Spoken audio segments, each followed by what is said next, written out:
Folks, welcome back to another episode of the AM GPH podcast. When you come to NYU GPH, you get access to a vast network of pioneers and innovators all around the public health space. And today's episode is something that exemplifies that. Today, I'm joined with Rimsha and Wilson. Rimsha, Minhaz, Wilson, Wang. They're collaborating on a major caregiving and health tech project that began through NYU or outside of NYU. And then Rimsha got connected to Wilson with her multidisciplinary background from dentistry. And now she's pursuing a master's in public health here at NYU GPH. She met Wilson here at GPH that sparked an awesome partnership and blended into research, innovation, real-world impact. And right next to Rimsha is Wilson Wang. He's a seasoned health professional and founder of WD Home and CEO of World Doctors, there are two companies, which is World Doctors, and then WD Home is a part of World Doctors, which Rimsha is working on right now. Wilson brings decades of experience in clinical care, policy, and health tech together. And together, the two of them are tackling critical gaps in caregiving through technology, WD Home. We'll explore how NYU brought them together in a groundbreaking research that they're doing right now and where it's taking them in the future. Rimsha and Wilson, welcome to the AM GPH podcast. We're glad to have you here. Thank you. Thank you. That was a great introduction. It's all of you have created this introduction. I'm curious to start off with you, Rimsha.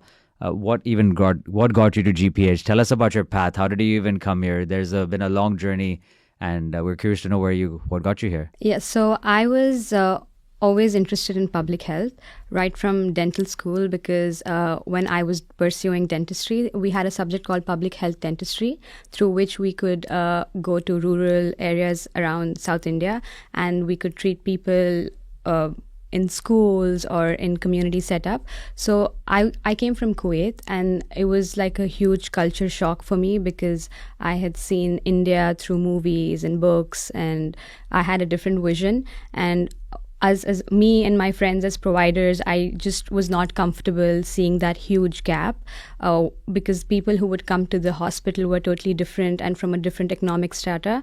And you go there and then they do not have basic access to health or just to a dentist or just clean water. So I thought that I need to do something because I did not just want to have just a patient-doctor relationship my whole life. So I was interested in public health. I started looking for courses and that's how I stumbled upon Masters in Public Health. So I was looking into universities. So I shortlisted some of them and New York University happened to be one of them. You're one of the first few dentists I'm speaking to on the podcast. That's such a unique way that I have. There's a skill set I have, but the access to that skill set is completely missing. And that's how you found your public health path. Yeah. Is your dentistry background coming in now or you keep relating back to it here at NYU? Not coming in because here we study about my concentration is global health. Mm-hmm. So we study about how do you build an intervention or what are the gaps, bottlenecks, or how would you, what are the barriers to something like socioeconomic barriers, and then you go deeper into that. So it's more to do with your perception on things. So yeah, I just feel like my dental, medical, whatever that part of the career was, it does not relate to what it is right now, but I can get to know the gaps and I can get to know how things happen. Yeah. I find it fascinating how years of education goes into practicing dentistry, but then eventually it takes you into public health and shows you larger problems in the world, and your kind of heart went into that direction. Now you're learning about interventions and bigger issues that influence these pockets of public health in the world. Yeah, it's not that I'm not interested in dentistry. I would love to practice dentistry, but I feel that right now I wanted to explore this part of medicine or providing care. So that's why I shifted to public health, and I want to practice dentistry. I want to keep that alive, and I have to find a way in between. Yeah, you are the personification of a GPA student, there's something that's wrong. I need to figure it out, and that's what got you here. Yes, thank you. Wilson, how did you, you have done so much in your world. First, I'd love for you to give a brief intro on who you are, where you got started perhaps, and then how did you stumble upon GPH through that? I'm 54 now, so it's hard to know how far back to go, but I think a lot of people wonder, well, why does a pediatrician fall into public health? Because what Rimsha was kind of referring to, that clinical care is so much different than public health. Clinical care is about a one-on-one interaction where you try to be of assistance. But in public health, we try to scale that. We try to help or aid as many people as possible who will never meet through population level interventions. So Can you explain that, what that means, population level interventions? Yeah, it's more like as a doctor, I might think I help someone because I give them advice to wear a bicycle helmet. And a public health intervention at its most basic level makes the helmet wearing a law. And so you're able to affect a lot more people. It gets people a little bit riled. They want to like ride their bicycles and motorcycles without helmets. But fundamentally, public health is also about like balancing population interventions that can really help a lot of people with people's individual rights. And that's why sometimes, in the United States, we might not admire or respect public health interventions as much as maybe other societies. So what else did you do beyond, so you're a pediatrician, you work in the ER, there's a lot of work you've been doing for years at this point. I would say you're a specialist in your field. How did that CEO the founder had come in, and then how did you come into GPH in that experience? Yeah, thank you. Well, when I was in medical school, like most clinicians like Rimsha, of course it was very fulfilling. But then you notice certain patterns, like the same people would always come into the emergency room, or that you were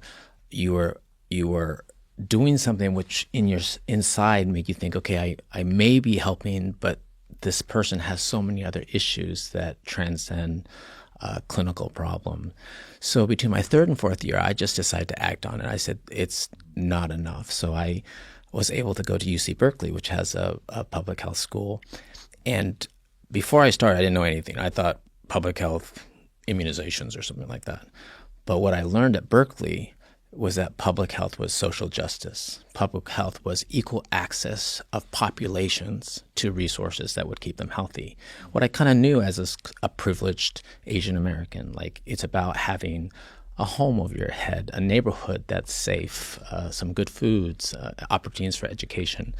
So that stuck with me. I did that for a year. And then I went back to medical school, finished my residency, and I practiced for a year and a half. And I had that same feeling as a clinician. I had all these patients that would say, "Thank you so much, Dr. Wang, for helping me." But inside, I knew I actually wasn't helping them. I knew their parents were helping them, but I wasn't really helping them. So then I went on to a career in politics and international health, et cetera, and eventually landed into the School of Public Health here at NYU because as I advance in my years, of course, a big part of being a public health professional is to bring others along the way. And that's why I met Rimsha. Like I, at every opportunity, try to, to tell the story that I've experienced so as to bring other people along, because I know it's not just me. I learned a long time ago that real leadership is like you die and it's fine. The intervention goes on. People are sad for a moment, but the intervention continues.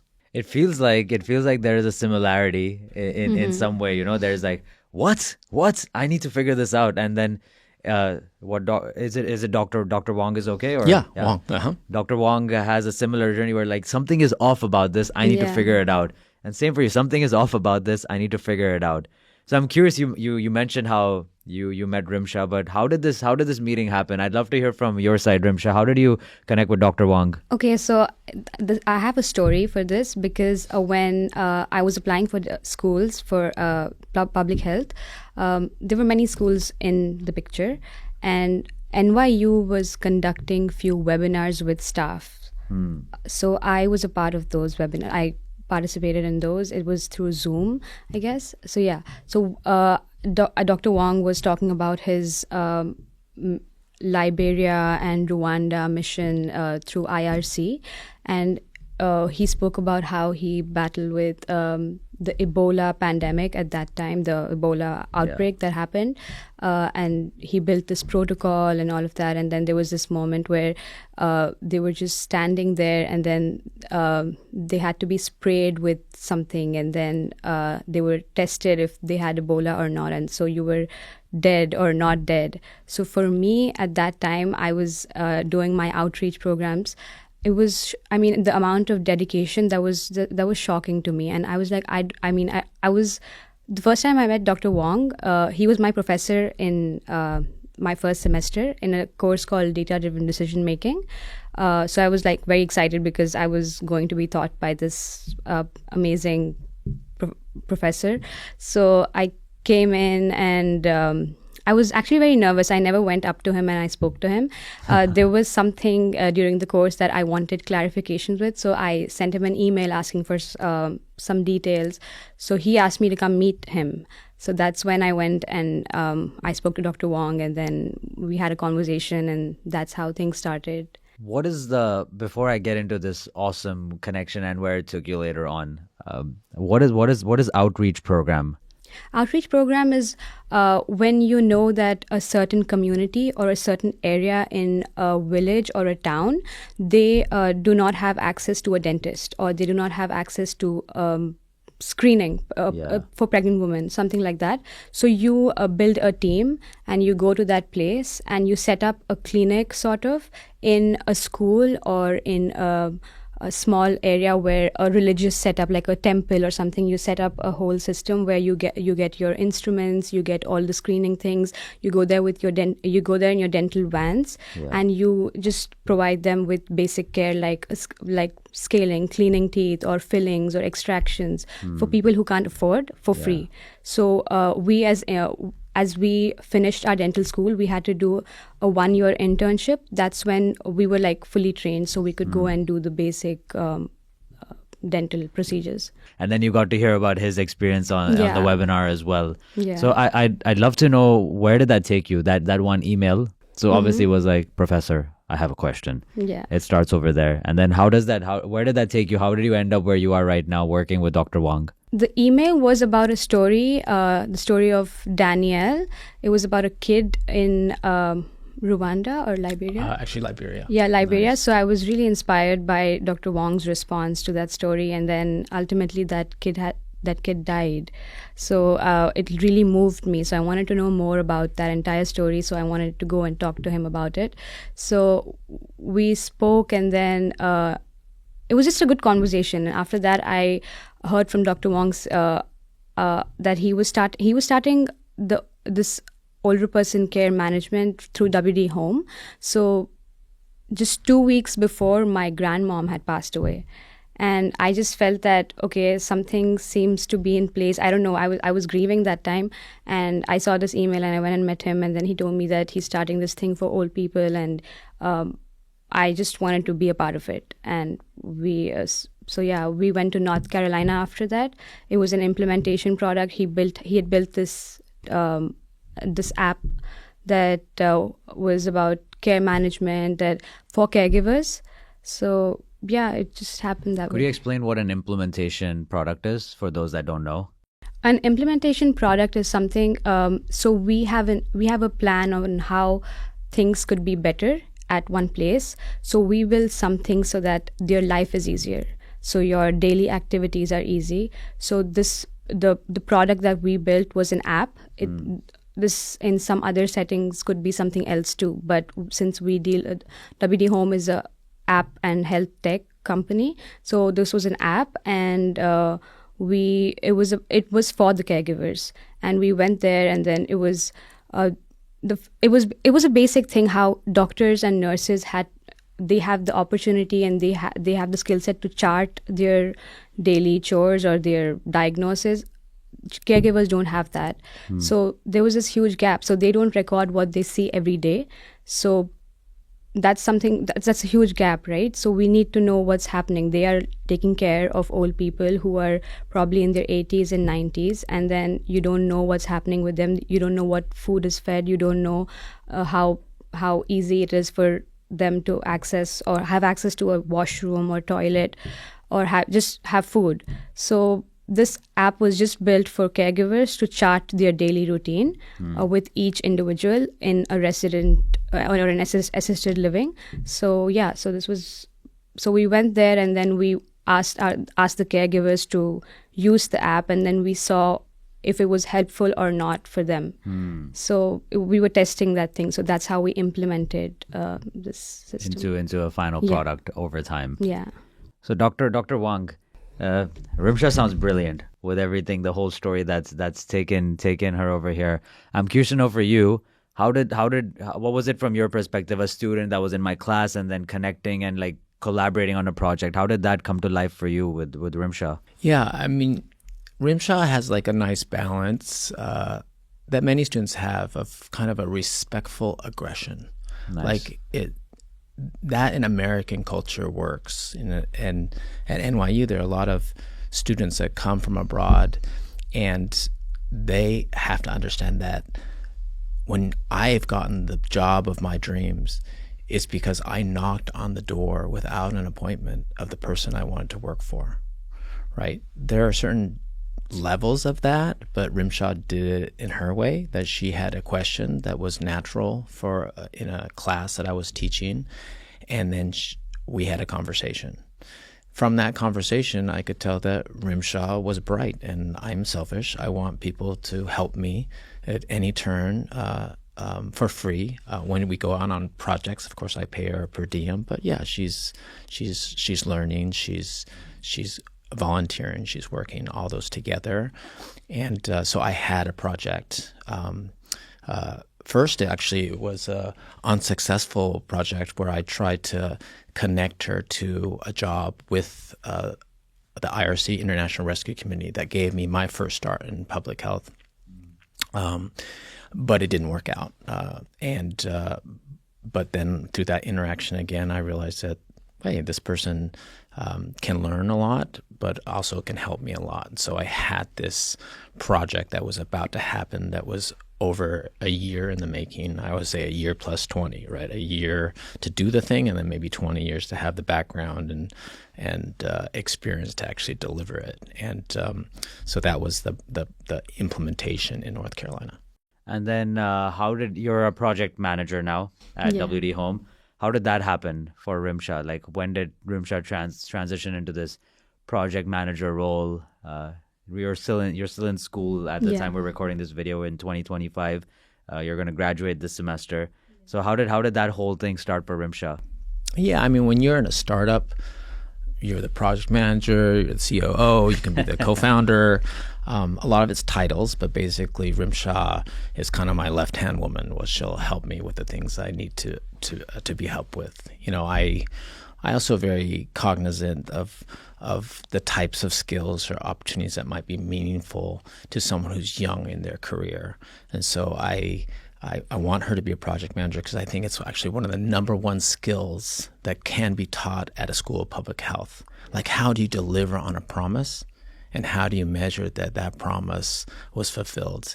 So, but then she does a lot of other things. She as part of a project manager, she's not only managing it, but she's actually the recipient and actually doing the thing in the field. So sometimes she could, be the implementer. Sometimes I need her to do a pitch. So maybe now all of a sudden she becomes sales. So she does everything, but I like the title of project manager because it really means that someone has oversight over all the things that you're trying to do.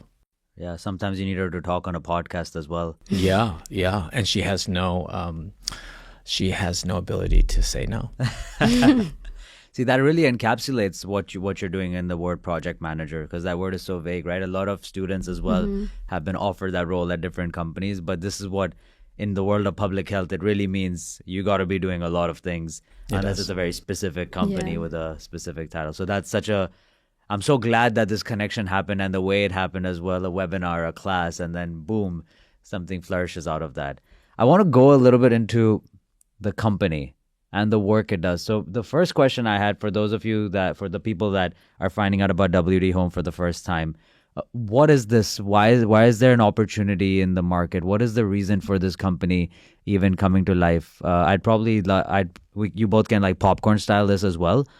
What is the need for this out there? Why did you create it? Why are you putting so much effort and a lot of work into this? Yeah, I'll start with just the foundation story, and then Rimsha can add to that story. I was teaching as just part of a curriculum handed to me. A lot of the students think that like everything we teach is like from our heart or from our brain, and sometimes it's kind of not from either. Hopefully they pass through, but I'm handed curriculum that needs to be taught. And one was about epidemiologic transitions. And that just means that nowadays people are getting older, they're living longer. And in this country, that is becoming an issue, as it is for a lot of developed or financially well-off, relatively financially well-off countries, is that there are so many old people, but less and less young people to support them. So that's just one part of, was posted in my brain. But then I found out my cousin owned assisted living, and I don't know why, but I guess it's kind of my personality. I just thought, hey, I want to visit. And I was just so struck by, first of all, these very venerable older individuals. As an Asian, I want to respect my elderly more than the other cohorts, and they were kind of just sort of stuck in like a dorm for old people. And meanwhile, since they kind of had a lot of needs, there are these caregivers who made minimum wage, and they're caring for them as if they were their children. And I thought, But the other piece of it is that the relationship was not optimized. You have like the most neglected cohorts taking care of each other or receiving care. So I thought, okay, one, in the medical profession, if you don't write something down, you didn't do it, right? So I noticed that the caregivers didn't write anything down. And that meant to me that society would never acknowledge what they did. And that could be of health impact. Let's say someone needs to take their medicines, or someone needs to be bathed, and that doesn't happen. Or because you didn't write down, I guess it didn't happen, that would have health impact. On the flip side, you have caregivers who are stuck in a job that I would volunteer for 2 weeks. And I just every day would look at my watch and say, when can I leave this place? It was so hard. Like, it pales into comparison to anything I do as a doctor, what those caregivers did every day. So I thought, well, how would you elevate that profession? How would you increase their wages? Well, I'd want to show that their work decreases hospitalizations, increases the health, and take money that would normally go to the hospital and give it to the caregivers. Well, how would that happen? I couldn't think of any job that paid well where they didn't document. So this idea of documenting what caregivers do, I wanted to both elevate older person health, but at the same time elevate the profession of caregiving. And so that's where WD Home was born. And so I worked really hard to develop that essentially electronic health record that would record, measure, and share work and observations for actionable results. So that's where it came from. Now we're on like V4 of various products, version 4. It doesn't always work out. North Carolina, great. It was a great start. We had to go there, but it didn't work. And so then we had to pivot from there. And then I'll let Rimsha tell her part of the story. I had before Rimsha says the story, I had like 3 or 4 questions for you about that. You encapsulate all of that in all the questions. Awesome. Like it's very clear. It's evident how your years of experience is coming to play. Like this is a necessary way to go about it. And then there's this need, but then there's a big problem in the middle and there's no solution. One person's benefiting. How do we give the people the fair chance to operate? Awesome. Yeah. Awesome. Yeah. Thank you so much. Yeah. I mean, I want to say that one thing that I try to, and Rimsha kind of has it innately, is like what makes a happy, sort of productive person is someone who can respond to what they see and feel in a genuine way, accept feedback, and then go after it in a different way. And then keep on cycling and then do it with people. And if you can keep on doing that with your career, you start as a student and then you advance in your career, then it kind of can lead to progress, can lead to self-contentedness, can lead to a lot of positive things. Beautiful. Rimsha. I would just like to add that many people would think that when I came in, I particularly wanted to work in maternal and child health because I had worked with those populations and I saw there are so many things that could be done, and I wanted to work with a certain age group, and this happened to me just by pure. I just wanted to experience this and just wanted to go there and then see how it is, and the age group that we worked with is the baby boomer age group, right? So people are from 1920, born in between 1924 to 1964.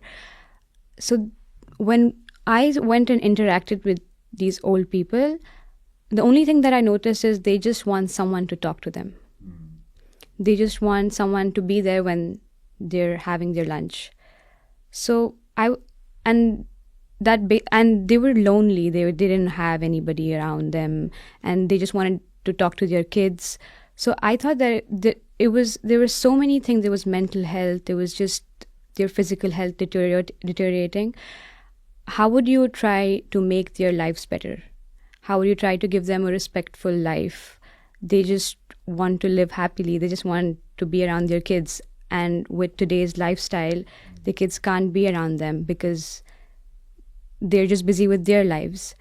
So I just thought that it was such a I had seen my grandmom pass away, so it was just all very raw at that time.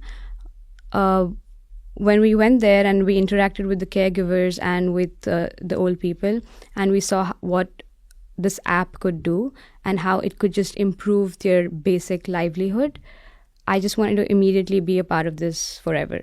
So I told Dr. Wang that whatever we are doing progresses, it feels like a personal triumph than anything else. Yeah. At the current point where we are, we're in 2025 February right now. What is the feedback you've gotten on V4 so far?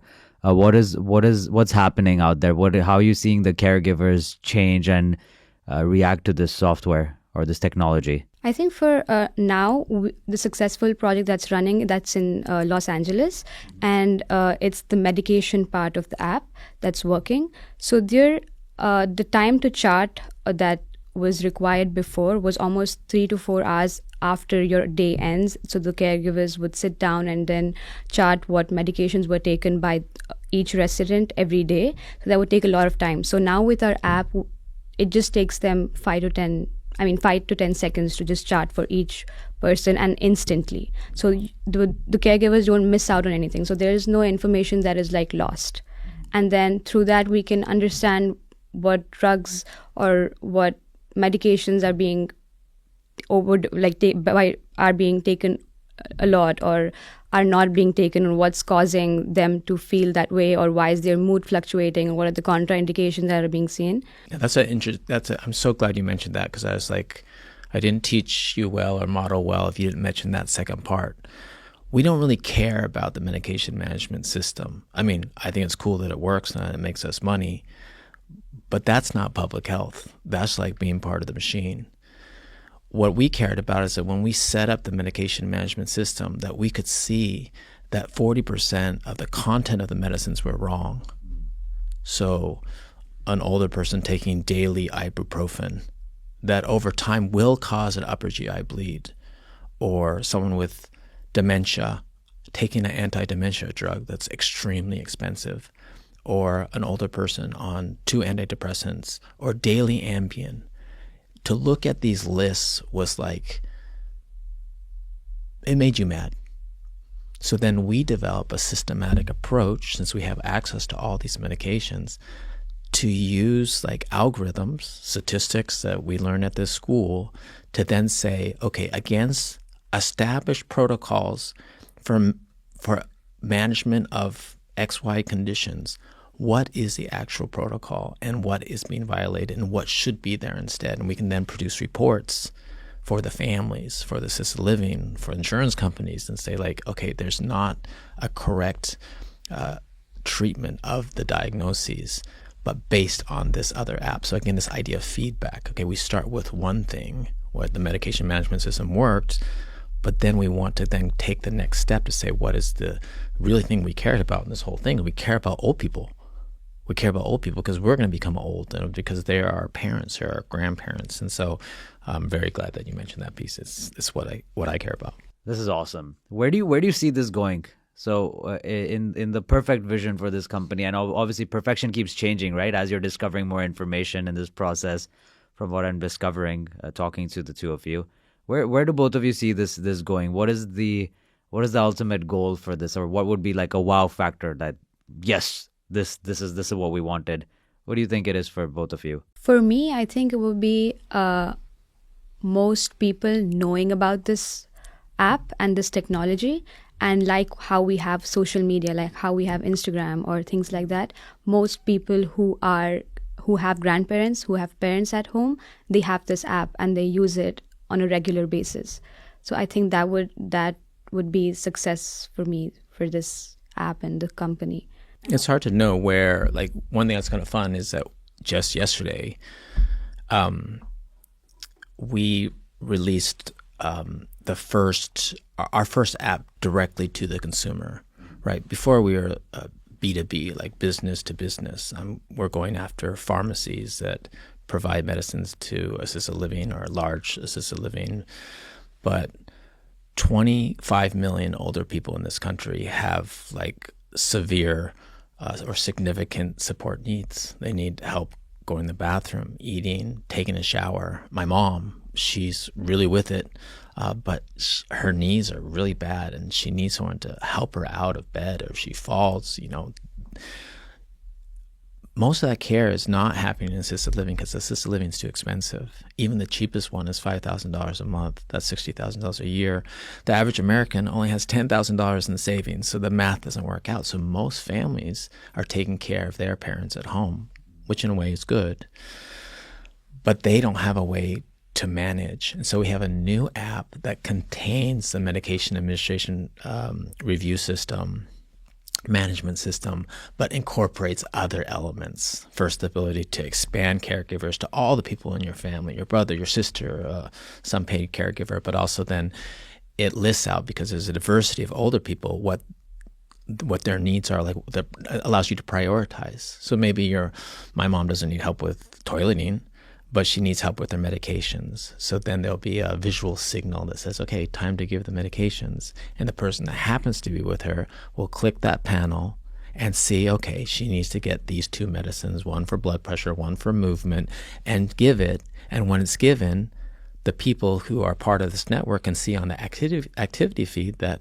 mom got those medicines. Oh, mom was happy. Oh, they'll see a picture of her eating lunch with her grandchild. Oh, there's an event. She fell, but she's okay. On the activity feed, it will show that there's a universal note writer, and it just says, hey, Rimsha, will you check if X happened? And so everyone wants to kind of see that. So we're very excited about this product, but we don't know what's going to hold.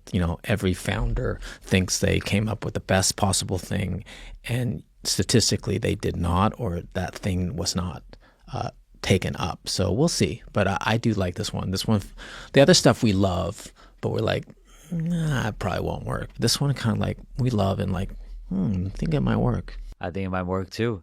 So I want to close with this question, because the two of you, this connection would not have happened if you two perhaps didn't connect with each other. And it's you can see how people are on the same wavelength and mindset when Rimsha speaks or you speak. There's this, I'm seeing nodding. Probably one camera's on one of you at a time, but I'm seeing a lot of nodding happening from both of you. So I'm curious to know another student that comes into GPH. So you, from the person that you're one of those individuals that has an opportunity for someone, and you're someone that's looking for a specific opportunity. How can a student come in, or what do you expect from students? Like you said, what you saw in Rimsha, to find that connection over here at a place like this. How do people figure that out for themselves? I think I could start. For me, I feel keep your options open. And like how I wanted to work in maternal and child health, just explore, because that way you will not know what's there until and unless you explore. So I just feel go speak to different kinds of people, see what you want to do in different fields. Don't just be in this box that you want to do just that and you will just do that. Explore technology, or explore community health, explore epidemiology, biostat, everything. Like attend as many seminars, attend as many meetings, meet new people. I feel just be a part of many things, and that way you will figure out what's really meant for you and what you really want to do. Because with this experience and with WD Home, I never knew that I would learn aspects of business. So we meet venture capitalists, we meet funders, we meet people from different fields, finance, and when we talk to them, I learn so much now. So I just feel like last semester and this semester, I've had some knowledge about business and how do we start a startup or how do we talk to people, communications, and then I did a couple of pitches. So how do you time yourself and how do you be present at that moment and how do you talk to people? Just basic life skills you learned through exploring different aspects. Love it. What about you, Dr. Wang? I mean, the older generation has to be held accountable in a good way. As an adjunct professor, my job is to pave the way for the next generation. So I don't know everyone, and I need someone to say, I want to meet with you. I'm interested in what you do. And of course, what older person doesn't want to talk about what they do?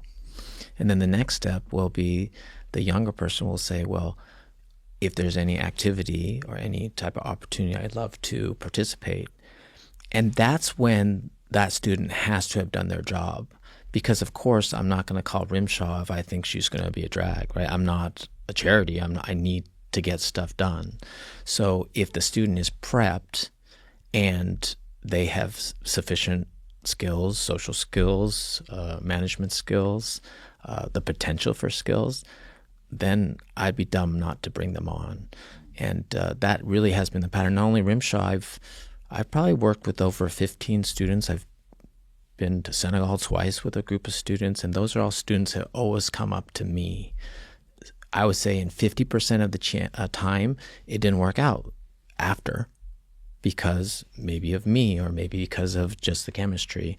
But 50% of the time, it does work out after too. And then not only is there a continuation of the project during the NYU student's career, but probably even after. So I can't tell you, I taught, it's kind of a strange thing, but someone said, never make an enemy, because you never know if someday they'll be your boss. So I actually see that now that I'm getting older, that a lot of the students that here and other institutions I've been a part of, they become very successful, and you end up collaborating even easier the next time around because you already know each other. You've known each other for essentially the beginning and the middle of the career, and you'll end with that. And we're going to end with that. I wish nothing but success for WD Home. Such an awesome, awesome project. And I love how this connection has happened and you all are flourishing and going into a new path. I can feel the excitement in this room, and I'm sure the people watching as well can feel the excitement when they see it on all our platforms. Dr. Wang, Rimsha, thank you so much for being on this episode. Thanks you for the so much. opportunity. So Yes. fun. Folks, we'll put all the stuff in the description of WD Home and have all the information of the guests down there. And we'll see you in the next episode. Thanks for tuning in. Take care.